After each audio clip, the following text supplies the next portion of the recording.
Kingdom is an amazing war manga that I have possibly ever read, in my opinion. But I had to take a hiatus from reading it for quite a while that I almost don't remember most of the plot from the story, only brief cliff notes of the story, so I had to start all over again. And at the time, I remember for the anime, the rebellion by Sei Kyou was probably the best arc in the series until I started reading the manga of Kingdom and reached Kankaku Pass. But having forget most of what I know and having to rewatch or reread from the beginning to relearn everything that I know, I realized how great of a character Sei Kyou was. From the beginning of the arc or story, we see Sei Kyou, the half-brother of Issei, the soon-to-be king of Kin or Chin. We see that his rebellion is caused by his jealousy of his half-brother, not only because of his commoner blood, as the cliche goes. He hates his brother because he's a half-blood or half-breed and calls him a mongrel because Issei was born between a commoner dancer and the king,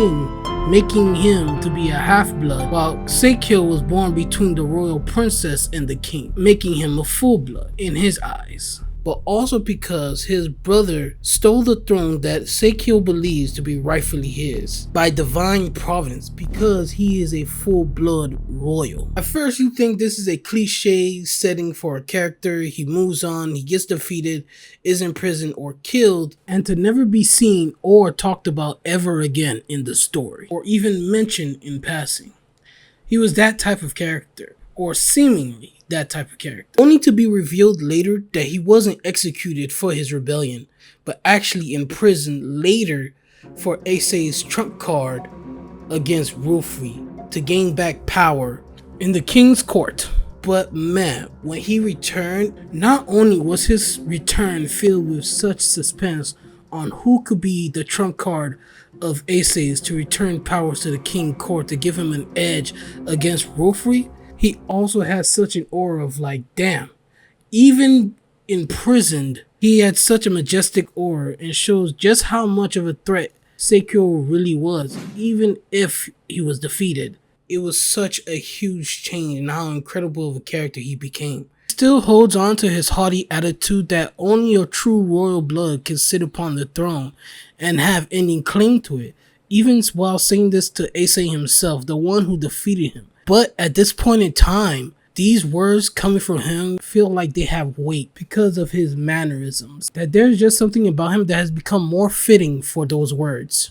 As before, they were taken as nothing but ramblings from a spoiled child, but now have taken on a whole new meaning in the weight of their words. And we see, while he hates Issei for taking the throne away from him, as he believes is his birthright, he hates rivalry even more for trying to sit upon the throne. And it's at this time, as we start to learn more about who Sei Kyou actually is and who he involves himself with, as we meet his fiancée Rui, the princess of the Northeast, who has been by his side for over a decade since his childhood. And it's in these short childhood flashbacks that we get a brief glimpse into Sei Kyou's character, even more so than his appearance in the present day. It's the people he involves himself around, or the people that interact with him before he became the leader of a rebellion against the current king. And I think that's what's really important in his character growth as we see him again in Kingdom and how he has grown as a character. He understands that it takes more than just royal blood to be a king. And I think what stems from it, when we see little bits, parts of his flashback or his relationship with other characters like Rui, his fiancée, and in their childhood, we start to see more of the character of how he is and probably how he became. When I first saw the story, I thought, okay, this is kind of cliche. You're just going to give him sort of a happy, melancholic backstory just to see, oh, this change in character is justified. But rewatching and rereading it again, I think it's a little bit deeper than that. From his backstory, brief one, we see that he's always looked upon as soon as you see him, you think he's an evil person. And no lie, that's the exact same thought when you first see him in his rebellion arc at the beginning of the story. His face, his pinched face, his slick back look, all gives the impression this is an evil character.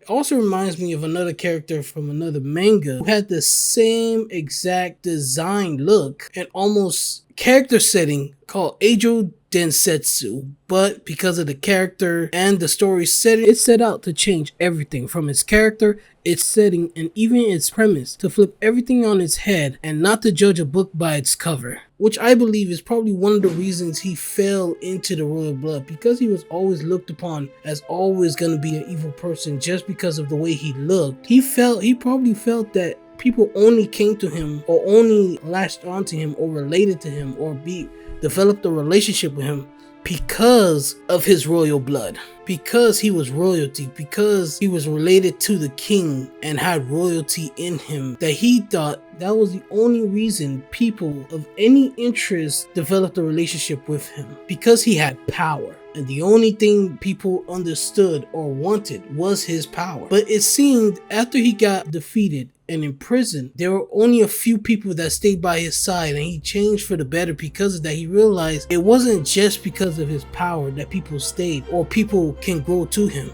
It was also because of his character. People, even being evil, there are still characters that look upon delightful on that evil. Like Kanki, probably the most evil character we have seen by far in the series of Kingdom.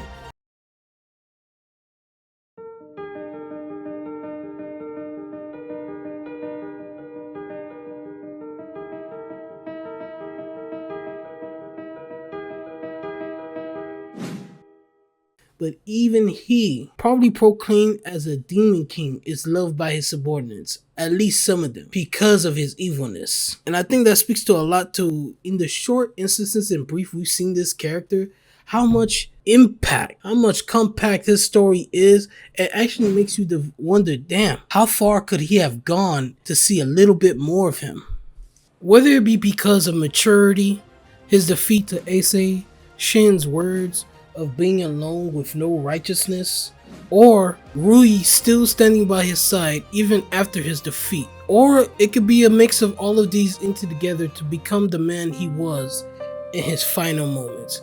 The man who probably had the potential to become king, and even a king worth serving. Which is interesting because even in his final moments, I don't think he noticed this change within himself. Because even in his final moments, he gave Rui one last mission to gather the last remaining retainers after his death, because he believed at least half of them would scatter, and that it was Rui's job to keep them in line, to make sure Issei still had enough power to fight against Rufui. Only come to learn that he has such respect that he was proven wrong, and almost every single retainer has stayed loyal to his cause and to his last mission and pledged their allegiance to King Issei for his fight against Rufui, which is such a huge turnaround from the first time he was defeated, where even Shin called him out on it that you are alone, surrounded by no one, because no one was willing to fight for him, even his final moments. But even after his moments, some people are still willing to listen to his final words, his final command to help the future king of Kin.